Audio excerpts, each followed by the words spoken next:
Hi! Hello friends. ఎవరు ఇంట్లో లేనప్పుడు ఇలాంటి మంచి మంచి కర్రీస్ అయితే మీకు గూడా గుర్తొస్తాయా? నాకే గుర్తొస్తాయో తెలీదండి. నేను చేసే కర్రీ మీకు నవ్వొచ్చినా పర్వాలేదు కానీ చూసేయండి. ముందుగా అయితే ఆనియన్స్ అయితే వేపేసాను. తర్వాత పచ్చిమిర్చి 2 ఎగ్స్ అయితే వేసేసుకున్నానండి. ఎగ్స్ బాగా అయితే ఈ విధంగా వేసేసుకొని కలిపేసుకున్నాను. నెక్స్ట్ అయితే దీంట్లోకి కొంచెం పసుపు, ఉప్పు అయితే వేసేసుకొని బాగా మిక్స్ చేసేసుకున్నానండి. ఇంతవరకైతే అందరూ ఎగ్ ఫ్రైడ్ రైస్ ఇలాగే బాగానే ఉంది కానీ నేను చేసిందయితే లాస్ట్‌కి నాకు స్పైసీగా అయితే తినాలనిపిచ్చింది. స్పైసీగా తినాలనిపిస్తే ఇలా కూడా చేయొచ్చండి.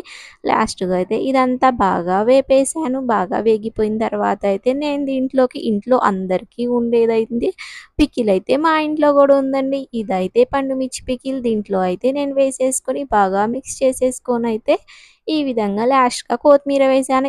ఇలా అయితే కొంచెం డిఫరెంట్‌గా ఎవరు లేనప్పుడు మీరు గూడా చేస్తారా? కామెంట్ చేయండి. Bye friends.